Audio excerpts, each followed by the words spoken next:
همگی شبات مبارک. امیدوارم که همگی هفته خوبی رو آغاز کردید و به عزت هاشم ایامی که در پیش داریم حتی بهتر از روزهای قبل خواهد بود به امید خدا. اوکی، امروز در تنیا فصل جالبی رو با هم دیگه ادامه میدیم و اون فصل دهم در قسمت ایگر تشووا نامه تشووا هستش.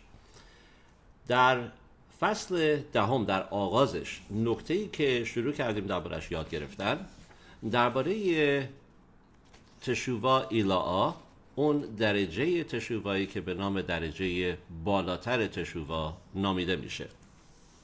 اگه یادتون باشه در فصلهای قبل یاد گرفتیم درباره دو درجه مختلف از تشووا، از توبه کردن، از برگشتن به خداوند، که درجه اولش درجه‌ایه که به وسیله اون یک شخص میتونه طهارا، پاکیزگی نشامای خودش و روح خودش رو به دست بیاره که برگردونه حالت روح خودش رو به قبل از اینکه یه گناهی رو انجام داده، که به اصطلاح اون لکه از اون اثر از روی روحش پاک بشه. و این مسلماً جنبه مختلفیه از بخشایش برای یه گناهی که ممکنه یه نفر کرده باشه. خداوند بعد از اینکه یه نفر رو بخشیده به خاطر اینکه توبه کرده پشیمونه و دیگه این کار رو انجام نمیده و یا نخواهد گفت یه حرفی رو و یا یک افکاری رو نخواهد داشت، هر تصمیمی که گرفته خدا میبخشه. مسئله اینه که بعد از بخشایش آیا اون اثری که روی نشاما گذاشته به چه نحوی میشه این رو ترمیم کرد و دوباره نشاما رو برگردون به درجه اولش. و این مرحله بعد از بخشایش در واقع دو تا رتبه داره: تشووای پایینی و تشووای بالایی. تشووای پایینی نشاما رو برمیگردونه به اون حالت قبل از اینکه گناه رو انجام بده، و تشووای بالایی همونجور که یاد گرفتیم نشاما رو برمیگردونه به حالت اولیه نشاما، حتی قبل از اینکه بیاد تو این دنیا و در یک بدن ملبس بشه، که مسلماً درجه بسیار بسیار بالا رتبه ایه. درباره اینکه آیا به چه نحوی میشه درجه دوم رو به دست آورد، شروع کردیم در آغاز این فصل دهم یاد گرفتیم و اون اینه که نحوه به دست آوردن این تشووای بالاتر به وسیله همبستگی و پیوند روح با روح هستش. منظور روح انسان با روح الهی، که خودمون رو با خداوند همبسته بکنیم. آیا به چه نحوی این همبستگی امکان پذیره؟ صحبت شد درباره یاد گرفتن تورا، درباره انجام میتواها، و در فصل دهم نکته‌ای که روش انگوش گذاشت ادمورزاکن گفت که یکی از فرمولا به وسیله زمان تفیلا، زمان دعا کردن هست، که در هنگام تفیلا خوندن یه نفر میتونه این درجه بالاتر رو به دست بیاره، میتونه خودش رو هم بسته بکنه و بپیوندونه به خداوند در تفیلا. پس در واقع تفیلا، یک دعا کردن، یک امکانیه برای ما، نه تنها از نظر اینکه راز و نیاز بکنیم با خدا و احتیاجاتمون رو به خداوند ذکر بکنیم و یا حتی درخواست بخشایش بکنیم، بلکه و همچنین میتونه ما رو برسونه به مرحله بعدی، به اوج بده به نشامای ما، تا اینکه بتونه برسه به اون درجه طهارت و پاکیزگی قبل از اینکه این نشاما پایین اومد. و این خلاصه از قسمت اول فصل دهم که با هم دیگه دربارش یاد گرفتیم و همچنین در اون توضیح داده شد که کلاً متن و طبقه بندی قسمت های مختلف تفیلا دعا کردن بر حسب این نوشته شده به وسیله بزرگان ما و انبیا، که به ما این امکان رو بده که بتونیم پله و پله از این نوردبون بالا بریم به طرف خداوند و خودمون رو به خداوند نزدیکتر بکنیم، و در عین حال بعد از اینکه رسیدیم به اوج درجه روحانیت بتونیم اون روحانیت و اون قدوسیت رو با خودمون دوباره بیاریم پایین و اون رو کاری بکنیم که بشه قسمتی از زندگانی روزمره ما در همه جنبه های کارهایی که انجام میدیم. همونجوری که از یک نوردبون وقتی یه نفر میره بالا به مقصد میرسه و بعد از اون نوردبون دوباره برمیگرده پایین. و همچنین صحبت شد درباره این که تفیلای ما، متن سیدور ما به همچنین به این صورت نوشته شده. هر قسمت از تفیلا برابره با یکی از دنیاها. شروع میکنیم از دنیای اسیا، حضور رو شروع میکنیم، بعدش درجه بالاتر که میریم دنیای یتیرا، بعد میرسیم به دنیای بریا که اون براخاهای قبل از شما اسرائیل و شما اسرائیل هستند، و اینکه برسیم به دنیای اتصیلوت، بالاترین درجه روحانیت، اون در تفیلای لخش، در تفیلای شمانا اسره هستش که یک دعاییه که همه با سکوت و به حالت ایستاده میخونن. و بعد از اون در واقع اون درجه بندی ها دوباره به صورت معکوس اتفاق میفته که بعد از اون درجه اتصیلوت دوباره، ولی اتصیلوتی که به سمت پایینه که داریم اتصیلوت رو با خودمون میاریم پایین، داریم از اون مرحله رد میشیم، بعدش از دنیای بریا رد میشیم و بعدش یتیرا، تا اینکه برسیم به آلینو لشبیخ، آخر تفیلا که درجه اسیا هستش. این بالا رفتن و پایین اومدن از این نوردبون روحانی در زمان تفیلا و دعا کردن. و اینجا امروز قسمتی رو که ادمورزاکن برای ما توضیح خواهد داد اینه که خب اگر ما الان صحبت کردیم و روش انگشت گذاشتیم که این مرحله تفیلا دعا کردن در واقع درجه تشووا ایلا هستش، اون تشووای توبه درجه بالاتر که میتونه هر کسی رو نشاماشو به اوج قدوسیت خودش برسونه. پس بنابراین قبل از اون چی احتیاجه؟ همونجور که در کلاس‌های قبل یاد گرفتیم که مرحله اول باید تشووای پایین تر باشه، اون مرحله باید طی شده باشه قبل از اینکه یه نفر بخواد موفق باشه در به دست آوردن درجه تشووای بالاتر. پس اگر تفیلای روزانه، دعای روزانه که میخونیم جنبه تشووای بالاتر رو داره، پس به چه نحوی ما قبل از اون میتونیم تشووای پایینتر رو به دست بیاریم؟ کی باید اون رو به دست بیاریم؟ به چه نحوی؟ و این نکته‌ای که الان درباره‌اش صحبت میکنه ادمورزاکن. بریم سر جزوه ها. لطفاً باز کنید جزوه ها رو. فصل 10 و وسط فصل. اوماخر شهر تفیلاهی بخینت تشووا ایلا، و از اونجایی که تفیلا دعای روزمره ما درجه و جنبه تشووای بالاتر رو داره، صاریخ لحکدیم لفانه ها بخینت تشووا تتا. پس بنابراین قبل از اون چی لازمه؟ اینه که تشووای پایین تری قبلا وجود داشته باشه در هر کسی. یعنی اون مرحله رو یه نفر باید طی کرده باشه تا اینکه موفق باشه در به دست آوردن درجه بالاتر در هنگام تفیلا.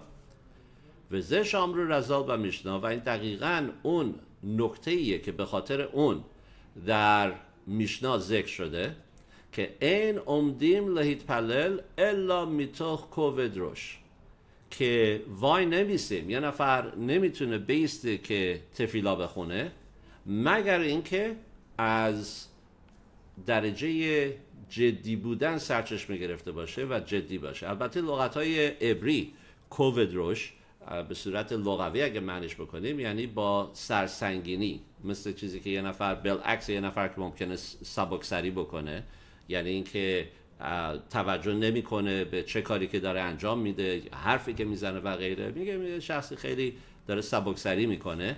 ولی اینجا تو میشنا میگه با سر سنگین، منظور این که یه نفر باید جدی باشه، تمرکز داشته باشه. پس نمیشه ایستاد که تفیلا خوند به درگاه خداوند مگه اینکه این جدیت در یه نفر وجود داشته باشه. او پروش راشی و راشی حکادوش به چه نحوی ترجمه میکنه این لغات کوودروش و توضیح میده. منظور اینه که حخنا'a، که یه نفر مطیع باشه، یعنی خودش رو نشون بده و واقعا حس بکنه که فروتنی داره میکنه، که در درگاه حکادوش باروخو خودش رو داره کاملا ناچیز حساب میکنه. و هی بخینت تشووا تتا، و این که یک نفر فروتنی در خودش احساس بکنه، این رو به وجود بیاره و با این پایه و اساس تفیلا بخونه، این نوع فروتنی، این نوع جدی بودن در زمان تفیلا درجه تشووا تتا هستش، درجه تشووای پایینی. لئوره رخمیم ربیم که نه، تا اینکه بتونه اون رحمیم، اون رحم و مروت عظیمی رو که انتظار داریم از خداوند، این شخص بتونه اون درجه رو بیدار بکنه و کاری کنه که رحم و مروت خداوند جاری بشه به اون. او خدایالیف هاتان به گمارا، همون جوری که در گمارا در اونجا صحبت میشه درباره این موضوع، میکرا دختیو، اونی که توی پاسوک نوشته و هی مارد نافش، که اون با روحیه تلخ اومد اونجا. درباره چی داره صحبت میکنه اونجا؟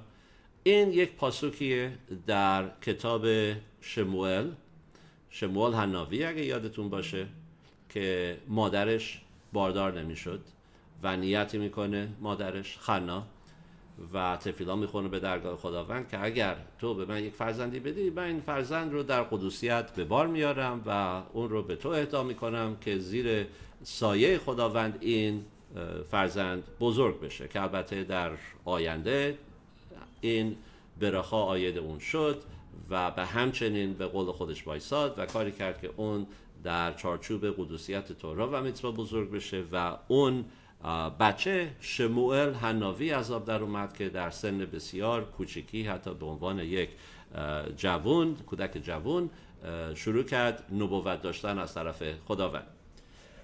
در توصیف نحوی که خنا تفیلا میخوند، دعا میکرد در بیت المقدس اون زمان، که البته هنوز بیت المقدس اصلی ساخته نشده بود، موقتی بود و اونجا کوهنگادو داشت به دعای اون گوش میکرد، کلا خیلی از قوانین دعا کردن رو از اون متن ما یاد میگیریم که به چه نحوی یه نفر باید تفیلا بخونه. من جمله اینی که ما شمانا اسرائیل لخش رو با صدای یواش میخونیم، با سکوت میخونیم تقریبا میشه گفت، البته لب و تکون میدیم، لغت‌ها رو میگیم، ولی فقط به نحوی که خودمون بتونیم بشنویم. اینم از اون داستان از خنا یاد میگیریم که به چه نحوی داشت اونجا تفیلا میخوند. و غیر از اون نوشته که خنا اومد اونجا و داشت تفیلا میخوند و نوشته هی مارد نافش، که با روحیه تلخ اومده بود اونجا. خب از اونجایی که هر نکته از اون متن شموئل، کتاب شموئل حناوی درسی به ما یاد میده، خخامیم از این یاد گرفتن که تلخی روح لازمه، روحیه تلخ لازمه برای زمان تفیلا. اوکی، پس در حال حاضر ادمورزاکن به ما نکته جالبی رو داره توضیح میده و اون اینه که قبل از این که ما بتونیم موفق بشیم درجه تشویقای بالاتر رو، تشویقای ایلاها رو به دست بیاریم در تفیلا، این مستلزمه که اول تشویقای پایین تری وجود داشته باشه و اون چیه؟ اون تلخی که یه نفر تجربه میکنه. و زمان همه این کی هستش؟ ادمورزاکن گفت در زمان تفیلا خوندن، در زمان دعا کردن، یکی از راه‌ها، یکی از فرمول‌ها، یکی از زمان‌هایی که میشه این رو به دست آورد. اوکی، پس اگر این زمان مناسبیه و من باید تشویقای ایلاها، تشویقای بالاتر رو به دست بیارم، ولیکن قبل از اون باید تشویقای پایین‌تر وجود داشته باشه و تشویقای پایین‌تری به وسیله اینه که یه نفر روحیه تلخ داره به خاطر اشتباهایی که کرده و غیره، همه این درست، ولی الان یک مورد ضد و نقیضی مطرح میشه و اون چیه؟ و اون اینه که کلاً خخامین به ما میگن که همیشه باید با خوشحالی خداوند رو عبادت کرد. پس این ضد و نقیض جوابش چیه؟ از یک طرف داریم میگیم در هنگام تفیلا اگر یه نفر میخواد تشویقای پایین‌تر رو به دست آورده باشه، باید تلخی در اون وجود داشته باشه، روحیه تلخ به خاطر اشتباهی که کرده، تا بعد از اون بتونه برسه به تشویقای بالاتر. از اون طرف خخامی میگن که باید خوشحالی باشه، با خوشحالی باید تفیلا بخونه یه نفر. ببینیم جواب این سوال چیه؟ آخن و برایتا شام تان ربانان، در این حال همونجا در اون قسمت برایتا در گمارا خخامی به ما یاد دادن که این امدیم لهیتپلل الا میتاق سیمخا، که یک شخص نمیتونه بیسته و تفیلا بخونه به درگاه خداوند مگر اینکه به وسیله خوشحالی باشه، باید با خوشحالی تفیلا بخونه دعا بکنه به درگاه خداوند. و اخشا به دور یاتم هزه. و الان ادمورزاکن اینو داره میگه حدود 250 سال پیش که توی تنیا نوشته، میگه در این نسل که مثل یک نسل یاتم، کسی که پدر مادرش رو از دست داده بهش میگیم یاتم، و یا یتومیم بهش به فارسی یتیم میگن، که میگه این فصلی که این نسلی که نسل یتیم هست از نظر روحانی، یعنی اینکه ما اون قدرت‌های قبلی رو نداریم، توانایی‌های روحانی نسل‌های قبل رو نداریم، حرفه‌ای نیستیم در اینکه به چه نحوی بتونیم کنترل کامل داشته باشیم بر موارد مقدس روحیه خودمون از نظر قدوسیت و غیره، و از اونجایی که تو اون درجه نیستیم، این هکل יכולים להפוך ליבם כרגע מן הקוצר. و ما مقدور نیست برامون که بتونیم در یک ثانیه قلبمون رو از یک سمت به یک سمت دیگه هدایت بکنیم. به این معنا اگر داریم اینجا یاد میگیریم که از یک طرف نوشته باید روحیه تلخ وجود داشته باشه در یک نفر وقتی که تفیلا میخونه، از اون طرف در این حال داریم میگیم که باید با خوشحالی تفیلا بخونه به درگاه خداوند. اوکی، پس این کار آسونی برای نسل ما نیست. چرا؟ به خاطر اینکه در نسل‌های قبل که درجه قدوسیت اونا بالاتر بود، تمامی نسل اصلا روی درجه دیگه ای بود، برای اونا راحت‌تر بود که بتونن هم احساس تلخی داشته باشن، روحیه تلخ به خاطر کارهای اشتباهی که کردن، و در عین حال در خودشون به وجود بیارن احساس خوشحالی رو. پس برای اونا این ممکن بود که میان وای میسن دعا بکنن به طرف خداوند، و در این حال اول یه احساس تلخی داشته باشن، روحیه تلخ، و بعدش بتونن بعد از اون برن سر مرحله بعدی و خوشحال با دلی بسیار شاداب ادامه بدن تفیلای خودشون رو بخونن تا اینکه بتونن این درجه تشویق‌های بالاتر رو به دست بیارن. ولی که در نسل‌های ما، این ادمورزاکن حتی در نسل خودش صحبت میکنه، از اون زمان تا حالا که دیگه 250 سال گذشته، حتی این مسئله بزرگتر شده. و اون مسئله چیه؟ که برای ما مقدور نیست از نظر احساساتمون که فوری احساسات رو در خودمون عوض بکنیم.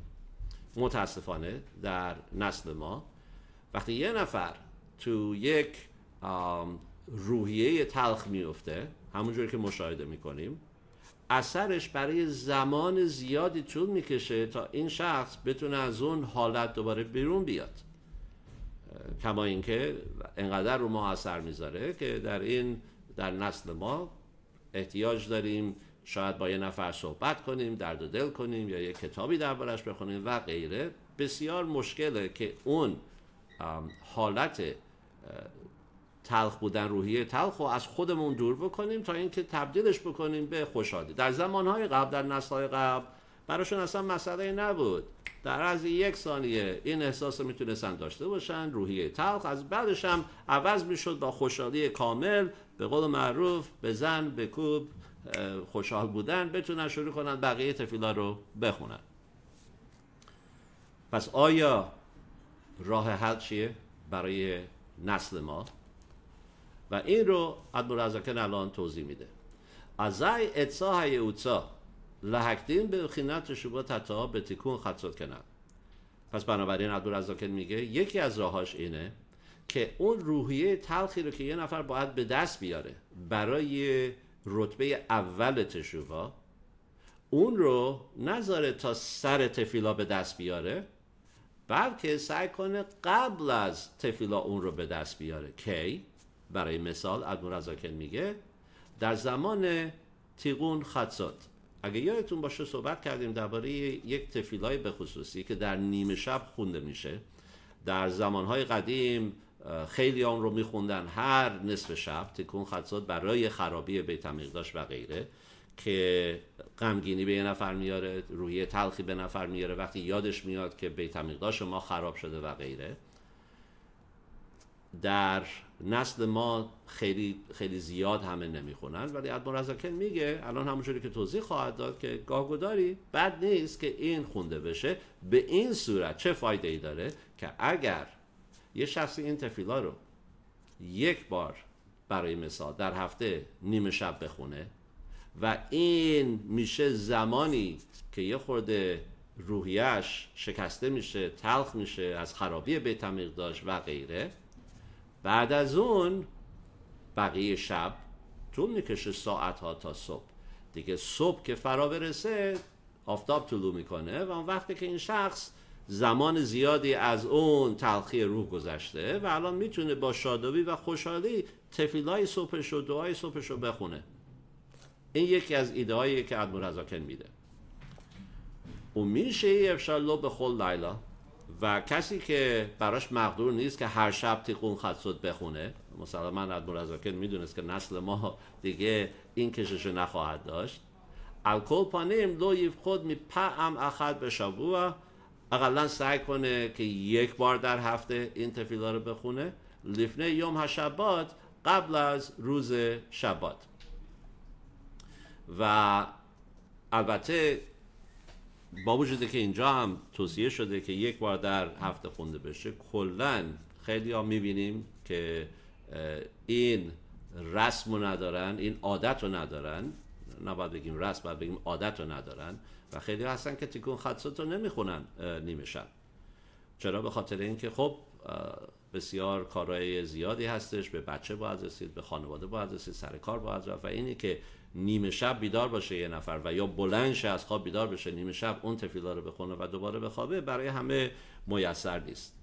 غیر از این که ادمورزاکن میگه هر چند وقت یه بار این بجاست که این تفیلا خونده بشه و اون غمگینی برای خرابی بیت المقدس تجربه بشه. ولی غیر از اون ایده دیگه ای هم که اینجا البته دربارش صحبت نمیشه ولی که در خسیدوت دربارش صحبت شده، در هنگام خوندن شما اسرائیل در شب هست. قبل از اینکه یه نفر بره بخوابه، همونجوری که میدونید شما اسرائیل رو میخونیم و بهش میگن کریت شما شعل همیتا، قرائت شما اسرائیل که یک شخص قبل از خواب اون رو میخونه. و در کتب قبالات بسیار درباره این تفیلا زیاد صحبت شده، از این که چه زمان به خصوصیه و چه قدرت به خصوصی داره اون شما اسرائیل خوندن قبل از رفتن به خواب و چه هدفهایی رو میتونه به دست بیاره. و کلا همیشه خسیدیم گفتن که زمان خوندن شما اسرائیل قبل از خواب زمان خشبون هنفش هستش، حساب کتاب روزانه یک شخص که با خودش به صورت واقعا با خودش که تعارف نداره، میتونه با خودش حقیقت رو فکر بکنه در قلب خودش، در افکار خودش که آیا امروز چی اومده، چی رفته، چه کارهایی کردم، چه کارهایی شاید به اندازه کافی نبوده، چه کارهایی ممکنه اشتباه بوده و برای خودش حساب کتاب بکنه تا اینکه بتونه فرداش روز بهتری باشه و خودش رو به سمت بهتری بکشونه. و در اون زمانه که همونجوری که خسیدیم توضیح میدن که یک نفر میتونه واقعا به دل بگیره وقتی که حس میکنه یک کاری رو درست انجام نداده، یک ایده‌ای رو درست پیاده نکرده، یک صحبتی رو درست نگفته به همسرش و یا به دوستش و یا به رفقا و یا غیره و این یک روحیه تلخی در اون به وجود میاره از اینکه ناراحته، خب اشتباه کردم، میتونستم این کار رو بهتر انجام بدم، راز و نیاز بین خودش و خداوند. و به این صورت وقتی دیگه به این نتیجه رسید و تصمیم میگیره که خب فردامو روز بهتری میکنم، پس بسیار عالی، در زمان خوندن شما اسرائیل قبل از خواب این تجربه رو به دست آورده، این تلخی روح که برای کارهایی که درست پیش نرفته و به خودش تصمیم میگیره که روزهاشو کارشو بهتر خواهد کرد و بعدش دیگه صبح که بیدار میشه زمانی گذشته از اون تجربه روحی تلخ شب قبلش و امروز صبح میتونه با روحی شاداب از اینکه خداوند دوباره نشامای اونو به اون برگردونده و خداوند چقدر دوستش داره، با خوشحالی شادابی بره و تفیلای صبحش و دعای صبحش رو شروع بکنه و اون وقته که در اون تفیلا میتونه مرحله دوم تشووا رو به دست بیاره، تشووا ایلا. بریم جلو، متن رو اینجا با هم دیگه بخونیم. و میشه افشالله به خل لیلا، کسی که براش مقدور نیست هر نیمه شب برای تفیلای تیگون خدسات اقلا یک بار در هفته قبل از روز شبات این مرحله رو طی بکنه، تیکون خدسات رو بگه. و یا اینجا در موردی که ما صحبت کردیم اینه که شمع اسرائیل خونده بشه هر شب قبل از خواب و اقلا اگر یک حساب کتابی باشه خشبون نفش هر شب، اون وقتی که این نفر این تجربه رو کرده و بسیار بجاست و مهمه که این کار انجام داده بشه مخصوصا قبل از شبات. که نودا لایود این شبات هی بخینت تشووا ایلا. چرا بسیار مهمه که قبل از شبات این کار انجام داده میشه، چه خوندن شمع اسرائیل هر شب و چه اون پیشنهاد ادمور ازاکن که تیقون خدسات خونده بشه اقلا یک بار در هفته قبل از شبات، به خاطر اینکه روز شبات کلا خودش همونجوری که خخامیم ما توضیح دادن، کلا تمامی روز شبات درجه و رتبه تشووا ایلا، تشووای بالاتری رو داره. روز شبات تنها چیزی نیست که دستور داده شده توی تورا، اوکی شبات رو تعطیل کنید، شبات رو نگه دارید و به خاطر اینکه ما روز شبات نمیریم سر کار و خیلی کار رو انجام نمیدیم و یا میریم کنیسا، بنابراین روز مقدسی میشه. ولی اومدیم ما برای کسایی که ممکنه زیاد درباره شبات نمیدونن و هنوز یاد نگرفتن به چه نحوی شبات رو نگه دارن، آیا شبات روز به خصوصی نیست برای اونا؟ و مسلماً جواب اینه که نه، روز به خصوصی هست. برای چی روز به خصوصیه؟ به خاطر اینکه خدا گفته روز شبات رو باید نگه دارن و مقدسه. Very good، بسیار عالی. برای چی روز مقدسیه؟ به خاطر اینکه خدا تعطیل کرده، دنیا رو نآفریده، گفته ما هم باید تعطیل کنیم. اوکی، بسیار عالی. پشت پرده چه خبره؟ چه چیز فوق‌العاده‌ای درباره روز شبات وجود داره که انقدر عزیزه؟ در خسیدوت و کبالا توضیح داده شده که کلاً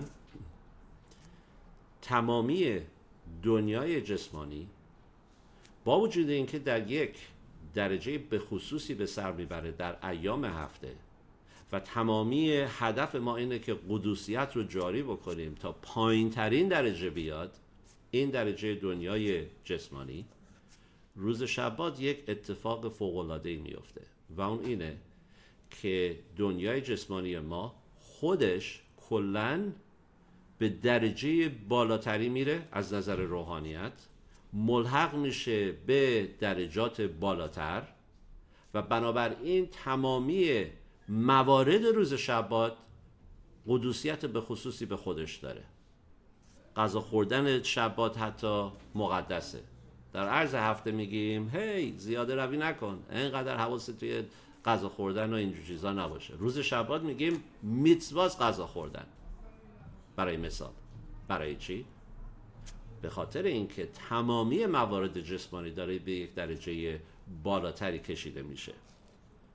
برای اونایی که در علم قبالا کمی مطالعه دارن، درجه ملخوت از دنیای اتسیلوت همراه با بقیه درجات پایینتر در واقع جذب میشه در درجات زون که خسد، گبورا، تیفر، نتزع، خود و یسود هستش و از اونجایی که تمامی دنیا به درجه بالاتر روحانی میرسه به محض اینکه شبات وارد میشه، بنابراین هر چیزی در روز شبات مقدسه، همه کارهامون. و این نکته‌ای که اینجا ادمور ازاکن داره به ما میگه که روز شبات کلاً یک درجه فوقانی بالاتری داره. تمامی شبات در حالت تشووا ایلا هستش، یعنی یک درجه روحانیتی که معمولاً برای ما آشکار نیست، در روز شبات آشکاره و به اون دسترسی داریم. و به همین خاطر هم است که خیلی ها هستن که روز شبات اتوماتیک یک احساس به خصوصی بهشون دست میده، یک مثل حالت قدوسیتی واقعا حس میکنن که این روز فرق داره با روزهای دیگه. اونایی که سنسیتیو هستن، در واقع میتونن حس بکنن این موضوع رو. پس ادمورزاکن میگه بجاست که این مرحله روحیه تخت به دست آوردن قبل از شبات اتفاق بیفته، برای مثال نیمه شب تکون خطوط و یا سر شمعیسا خوندن، که کلن وقتی شبات فرا میرسه یه نفر دیگه حاضر خودش رو حاضر کرده برای دریافت درجه جدید، درجه بالاتر که تشووا ایلا هستش. و ادامه میده ادمورزاکن و شبات اوتیوت تاشو انوش. شبات کلن وقتی نگاه میکنیم کسایی که عبری بلدن و همونجوری که میدونید شبات با حروف شین بت تاف نوشته میشه. شبات 3 حروف داره و این حروف رو اگر جا به جا بکنیم این چی برای ما تلفظ میکنه، هجی میکنه؟ تاشف. همون حروف شبات میشه تاشف، یعنی برگشتن. و منظور چی از برگشتن؟ ادمورزاکن میگه همون چیزی که توی پاسوک نوشته که تاشف انوش، که کلن آدمیزاد میتونه برگرده. این جنبه شبات، برگشتن به طرف خداوند. تمامی دنیا نزدیکتر میشه به خداوند در روز شبات. کی به شبات هی علیات علامات مکرم، به خاطر اینکه در روز شبات تمامی دنیاها به سمت منبع خودشون، ریشه خودشون، درجات بالاتر کشیده میشن و درجه روحانی اونا بالاتر میره. و بیفرد تفیلات شبات و دایو موین، و مخصوصا زمان تفیلا و دعاهای شبات، که این دیگه مسلماً برای کسایی که کمی در این موضوع مطالعه دارن این موضوع بدیهی است. به صورت کلی داشتیم صحبت میکردیم از این که تفیلای روزمره زمانیه که میتونه امکان پذیر بکنه برای یه نفر که به درجات بسیار بالایی صعود پیدا بکنه، بتونه خودشو بالا بکشه، اوج پیدا بکنه نشاماش و درجه تشویای بالاتر رو به دست بیاره. حالا فکر بکنیم چقدر بیشتر، نه تنها تفیلا خوندن همچین مهلتی رو به ما میده، تفیلای روز شبات که کلا خود روز شبات هم تو اون درجه تشویوا ایلا هستش. پس زمان دعای شبات بسیار زمان به خصوصیه. به قول معروف میگیم دیگه نور علا نور، که هم تفیلاش اجازه میده ما به درجه بالاتر خودمون رو برسونیم و هم کلا روز شبات از همون اولش هم توی درجه بالاتره. و الان که درباره این دوتا درجه تشویوا یاد گرفتیم، تشویوای پایینی و تشویوای بالایی، و این که تشویوای پایینی لازمه که وجود داشته باشه قبل از اینکه یه نفر تشویوای بالاتر رو به دست بیاره، الان بر حسب این نکته هایی که ادمورزاکن به ما توضیح داد یک موضوع بسیار جالب رو ما میتونیم درک بکنیم. و اون چیزیه که توی پاسوک نوشته یکی از انبیا یشعیا میگه شووا الکی گالتیخا، که خداوند میاد و به قوم یهود میگه به وسیله یشعیا حنابی میگه برگردید به طرف من، شووا الی کی گالتیخا، به خاطر اینکه من شما رو آزاد کردم، شما رو نجات دادم. از چی نجاتتون دادم؟ اونجا داره صحبت میکنه درباره بخشایش گناه قوم یهود. پس خداوند داره به حضرت یشعیا میگه به قوم اسرائیل بگو برگردن به طرف من، تشویوا کنن. چرا؟ به خاطر اینکه من اونا رو بخشیدم و اونا رو رها کردم از اون گناهاشون. اوکی، آیا به چه نحوی ما میتونیم این پاسخ رو درک کنیم؟ اگر خداوند این کار رو انجام داده، گناه ها دیگه بخشیده شده، به خاطر چیه؟ به خاطر اینکه تشویوا کردن، به خاطر اینکه توبه کردن. پس بنابراین خداوند اونا رو بخشیده. پس چرا خداوند داره میگه برگردید به طرف من، تشویوا کنید، چون من شما رو بخشیدم؟ اگه خدا بخشیده یعنی تشویوا رو انجام دادن. بلکه الان بر حسب چیزی که ادمورزاکن ما یاد داد کاملا قشنگ این پاسوک رو درک میکنیم. پیروش به این معنا که مخش ماخیتی که پشایخا، به خاطر اینکه من، خداوند داره میگه به خاطر اینکه من کاملا گناه های شما رو مثل ابری که کنار زده میشه پاک شده و دیگه وجود نداره. هی ها عبارت از سیترا اخرا، و این چیه؟ در واقع اون مرحله برطرف کردن سیترا اخرا، درجات ناپاکی از روی قوم یهود یا از روی تو به صورت شخصی. اوگ التیخا، و من بدین وسیله، خداوند داره میگه، به خاطر اینکه گناه های تو رو بخشیدم، کنار زدم مثل اب همین گناه ها رو، تو رو نجات دادم. مین خیتسونیم، از تمامی قوای خارجی یعنی قوای ناپاک، بهیت اوررود رحمیم الیانیم. به چه وسیله؟ به وسیله اینکه رحم و مروت فوقانی خداوند بیدار شده، بیتروتا دلتتا، به وسیله اینکه شماها تشووا کردید، اون بیداری از طرف شما بوده و تشووای درجه پایین رو انجام دادید، تشووا تتاآ، از شووا الای به شووا الا. اون وقتی که خداوند داره میگه از اونجایی که مرحله اول تشووا رو انجام دادید و گناهاتون پاک شده، همه چی لکه دیگه از شما کاملا برطرف شده، من هنوز از شما انتظار دارم، از قوم یهود. شووا الی، الان برگردید به طرف من تا اینکه درجه بالاتر طهارا به دست شما بیاد، که نشاماتون در اون درجه‌ای باشه که حتی قبل از اینکه نشاما اومده تو این دنیا. بسیار شیرینه الان درک این پاسوک، این گفته‌ای که در کتاب حضرت یشعیا نوشته شده. شووا الی کی گالتیخا، خداوند داره میگه الان میخوام شما برگردید تشووا کنید. چرا؟ به خاطر اینکه شما رو بخشیدم، به خاطر تشووای درجه اولتون، به خاطر تشووای درجه پایین‌تر شما رو بخشیدم، لکه پاک شده از نشامای شما. ولی الان من انتظار دارم از شما که شووا الی، برگردید به همون منبع و ریشه اولیه نشامای خودتون، به همون طهارایی که نشامای شما داشت قبل از اینکه بره پایین توی دنیای جسمانی. و این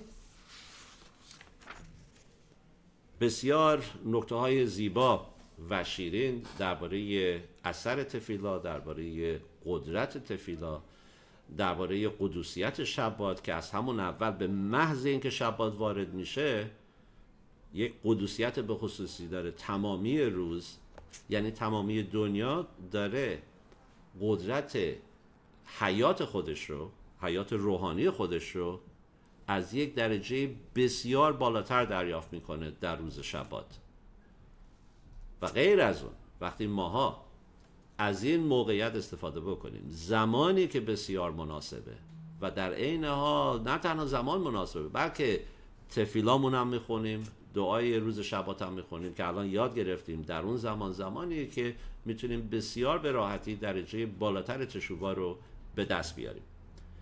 و از نظر نکته این که حتما باید تشووای پایین‌تر وجود داشته باشه که جنبه روحیه تلخ داره، یه نفر روحیه تلخ رو تجربه میکنه تا اینکه واقعا باعث بشه اون لکه از روی نشاماش پاک بشه و بعدش میتونه تشووای بالاتر باشه.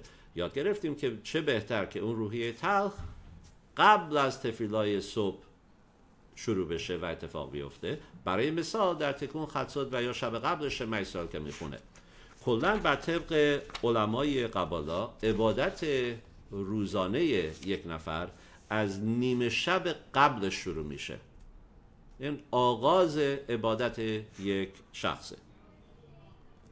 و با وجود اینکه یاد گرفتیم که در حال حاضر در نسل ما میسر نیست برای ما که تلخی و خوشحالی رو در عین حال بتونیم تجربه بکنیم، و حتی درباره این یکی از ربه ها توضیح داد که میتونیم این موضوع رو در کی ببینیم، چه کسایی همچین قدرتی رو دارن.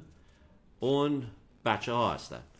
اگر نگاه کنید بچه ها شروع میکنن گریه کردن و در عرض یک صدام ثانیه تبدیل میشه به خنده و واقعا در عرض 5 ثانیه میتونن از سپکتروم تمام ایموشن ها، از یک طرف ایموشن احساسات، برن به اون طرف احساسات.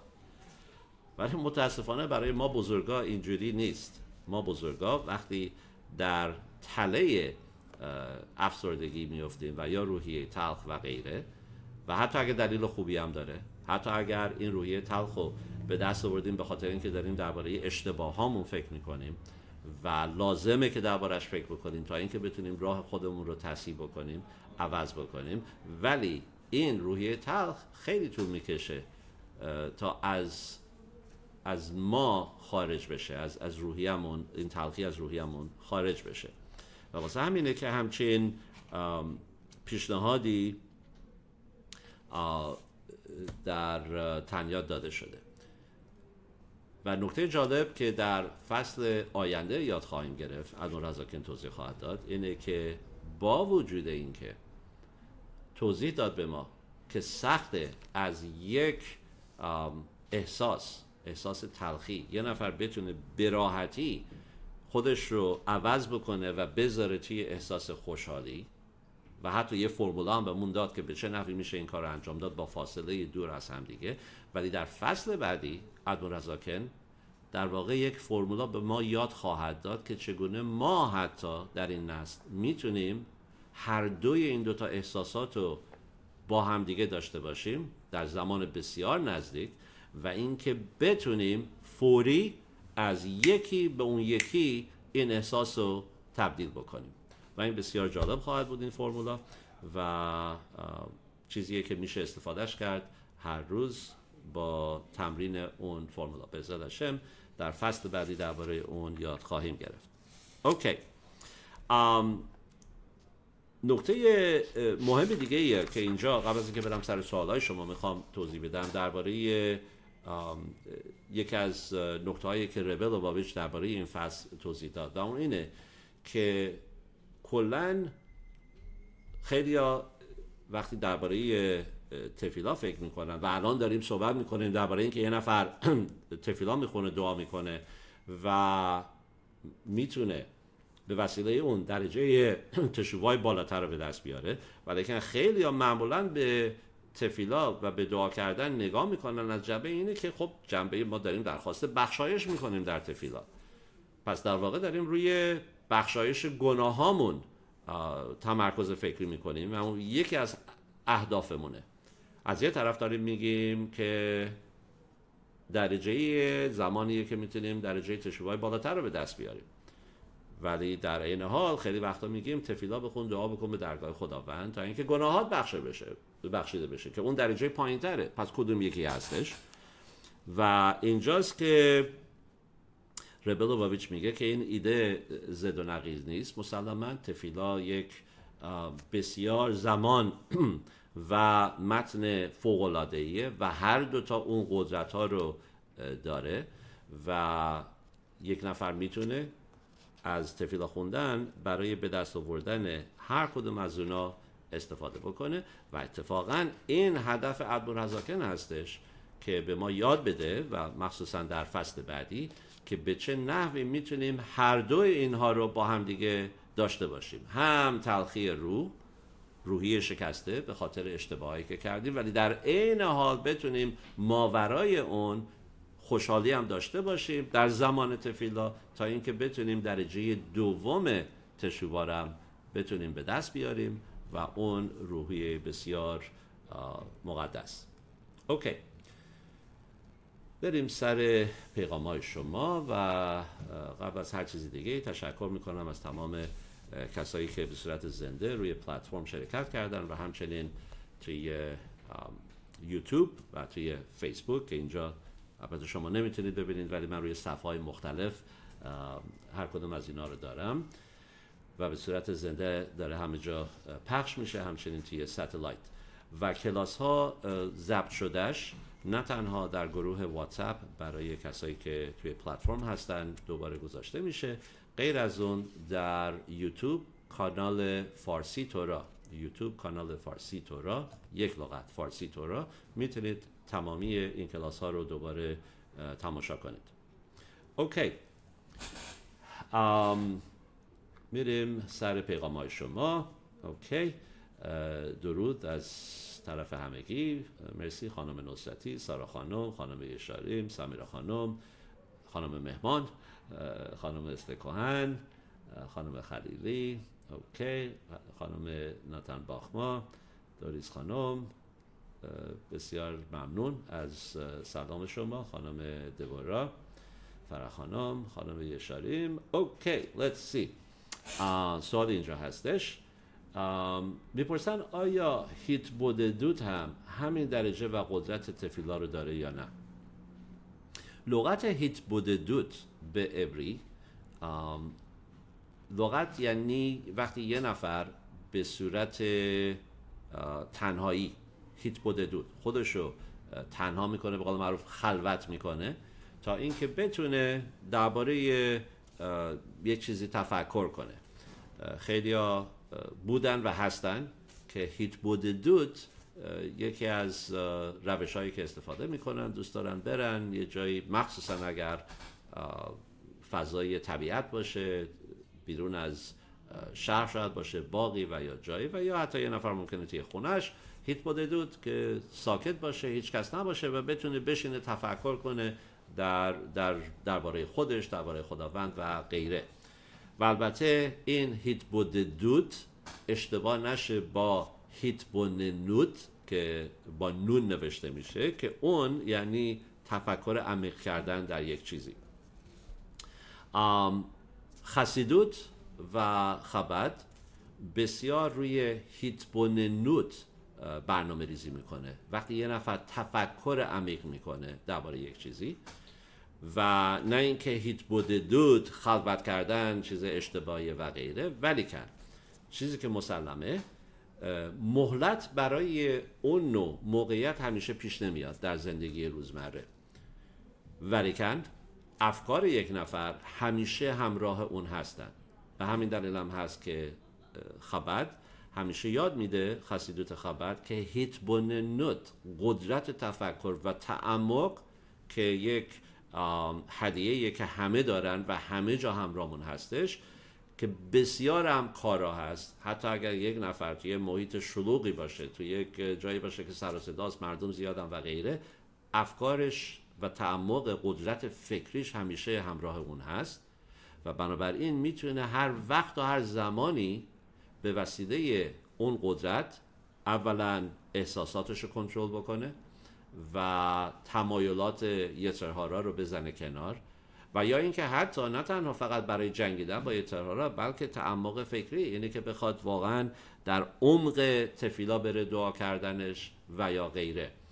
پس یک روش بسیار، فرمولای بسیار مسلم، آسان و مهیاییه که بتونیم تعمق داشته باشیم. هیت بود دود که به دالت نوشته میشه یعنی مثل خلوت کردن بین یک شخص و خداوند، که اونم مسلماً اونم وقت خودشو داره، جای خودشو داره، کما اینکه اشخاص مقدسی مثل بعل شم توف از سن کودکی این کارو میکرد، میرفت توی دشت و صحرا و یا جنگل. البته تو اون زمانا راحت بود، فقط کافی بود 2 دقیقه از خونش یه نفر بره دور بشه از خونش، وسط جنگل بود.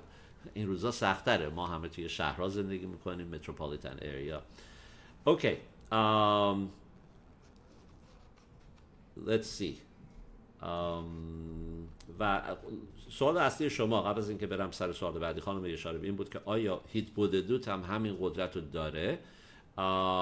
میتونه درجه ای از هیت بود دود ممکنه بتونه برسه به درجه که این قدرت هم داشته باشه، ولی خب تفیلا خوندن، متن تفیلا همونجور که گفتیم متنیه که به وسیله انشه کنیسه تگدولا و انبیا نوشته شده. پس کلن وقتی یه نفر داریم میگیم در زمان تفیلا میتونه این رو به دست بیاره، یعنی نه تنها قدرت فکری خودش و حالت روحیه خودش، بلکه داره از یک فرمولایی، از یک کلیدی استفاده میکنه، از زمینه‌ای که بزرگان ما چیدن به وسیله گفتن اون مزامیر توی تفیلا که مزامیر حضرت داوید هستن و شمع اسرائیل، براخای قبل از شمع اسرائیل.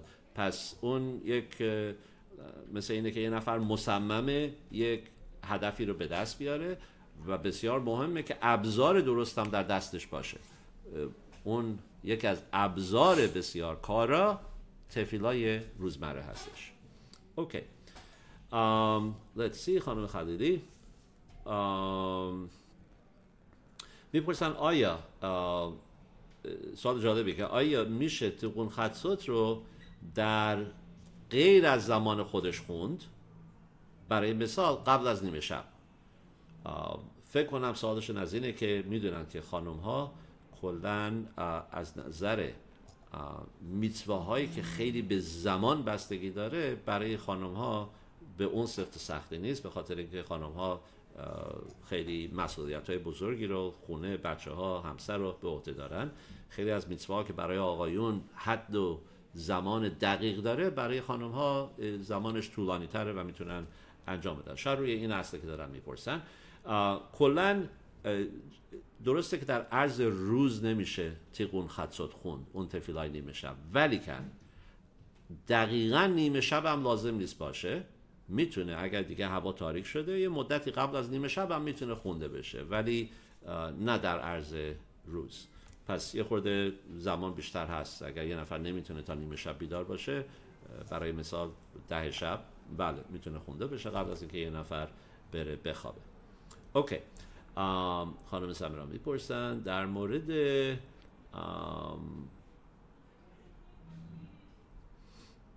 میپرسن درباره خانم‌ها که آیا چطور آیا میتونن بخونن و آیا میشه هر ناراحتی رو وابسته کرد به خرابی بیت المقدس به نیت اون تلخی روح که برای تشبیه درجه پایین لازمه. اوکی. و همونجور که صحبت شد، البته اینو فکر کنم درباره‌اش صحبت کردیم در طی کلاس که حتی اگر تیکون خطسوت هم یه نفر نخونه در نیمه شب، ولی کن از زمان قریت شما، قرائت شما اسرائیل قبل از خواب استفاده بکنه برای همون خشبان هنفش که حساب کتاب روزمره رو به خودش پس بده، و وقتی که اون روحیه تلخ رو تجربه بکنه به خاطر اشتباهی که کرده، فکر میکنه این کار رو میتونستم بهتر انجام بدم و غیره، دوباره به همون هدف رسیده و خودش رو آماده کرده که بعد از این روحیه تلخ به جاش ساسون و سیمخا فرداش بتونه با خوشحالی در زمان تفیلا درجه بعدی رو به دست بیاره. پس حتما لازم نیست که تیغون خطسوت باشه، میتونه قرائت شما اسرائیل هم قبل از خواب باشه، به شرط اینه که تنها فقط خوندنه نباشه. به قول معروف میگیم تو تیواری شما اسرائیل رو میخونه، که البته اونم خودش میتواست یه نفر همینجوری شما اسرائیل رو بخونه شب قبل از اینکه بخوابه، ولی این که یک تعمقی هم بکنه در اون زمان، فکر بکنه برای شده شروع کنه 2 دقیقه 3 دقیقه درباره در طی روز چی اومده، چی رفته، چی گذشته، چه کارهایی من میتونم بهتر انجام بدم. اوکی.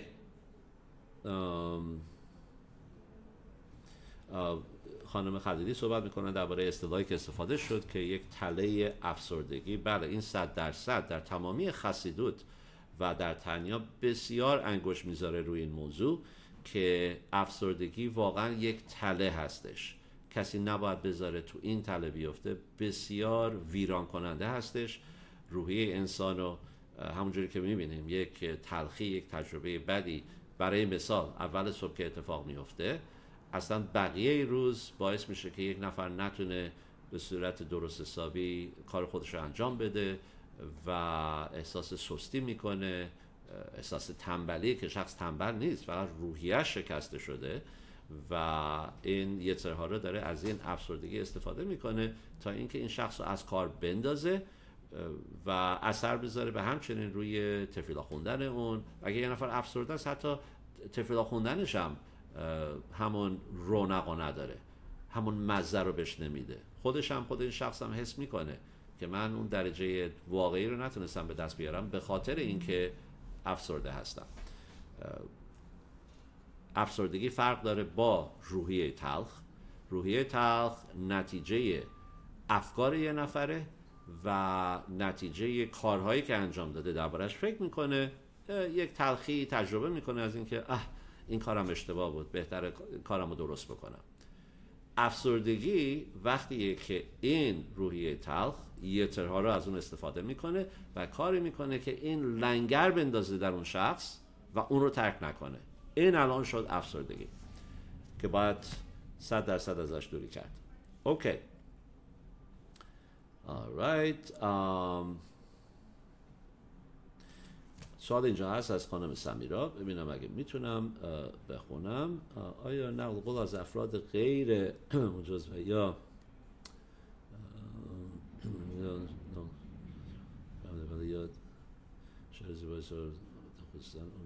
اوکی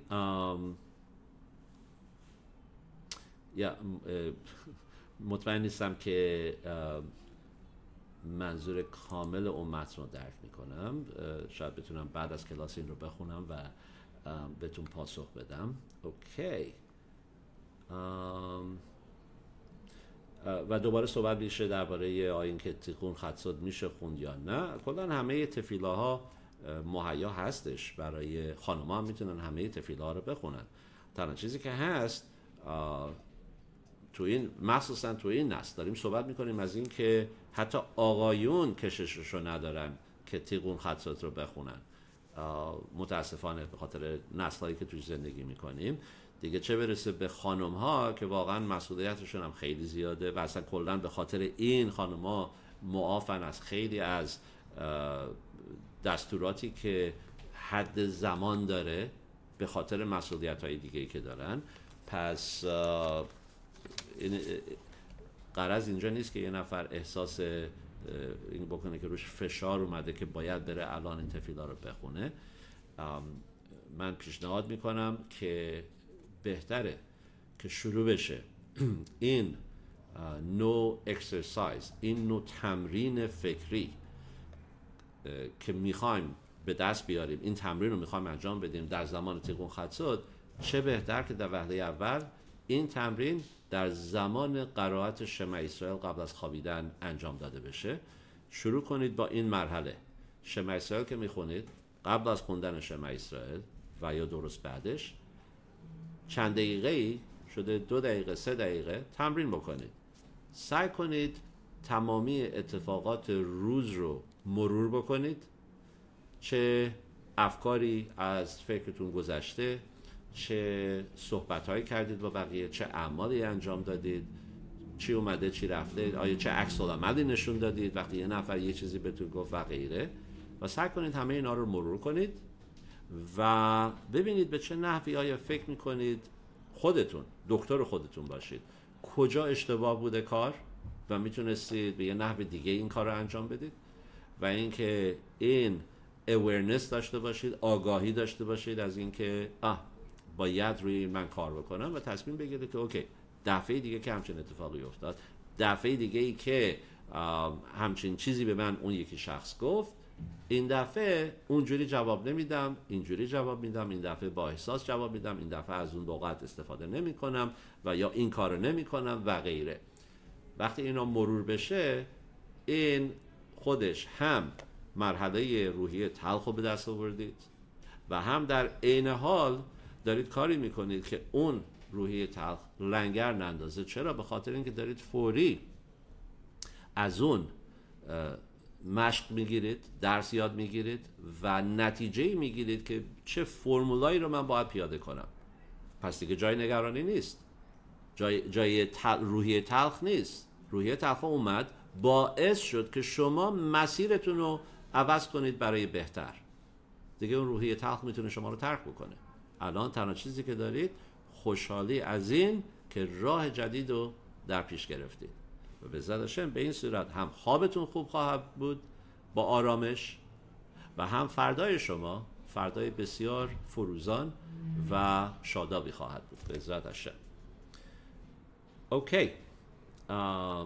سوال بعدی: آیا از یک فرد که ظاهراً به خدا معتقده اگر نقل قول مناسبی ببینیم میتوان عنوان کنیم مثل بیتی که من از ایشار اوکی. دوباره این سوالا من فکر کنم باید مرور کنم، پس اجازه بدید همه اینها رو من الان دانلود میکنم تا اینکه بتونم مرور کنم و به عزت هشم درباره همه اینا به شما پاسخ بدم. اوکی، very good. به عزت هشم. فانتاستیک. در این حال سوالاتون هم میتونید به صورت مستقیم برای من بفرستید روی واتساپ و یا در گروه بذارید، در گروه واتساپ برای کلاس، تا اینکه بقیه هم بتونن از جوابها و سوالها مستفیض بشن. ایام بسیار خوبی رو در پیش خواهیم داشت مطمئناً، با اطمینان باید جلو بریم. شبات شالوم و مبارک. و همچنین از اونجایی که موقعیت بار خشن پیش خواهد اومد و من سر خاک رب لوباویچ خواهم بود، مهلت بسیار خوبیه برای تقاضاهایی که دارید، دریغ نکنید، برام بفرستید و به عزت هاشم با افتخار و کامل تمایل و باعث خوشحالی من خواهد بود که تقاضای شما رو اونجا به درگاه خداوند تفیلا بخونم به عزت هاشم. alright، به صورت و خبرهای خوب از همگی بشنوید به امید خدا.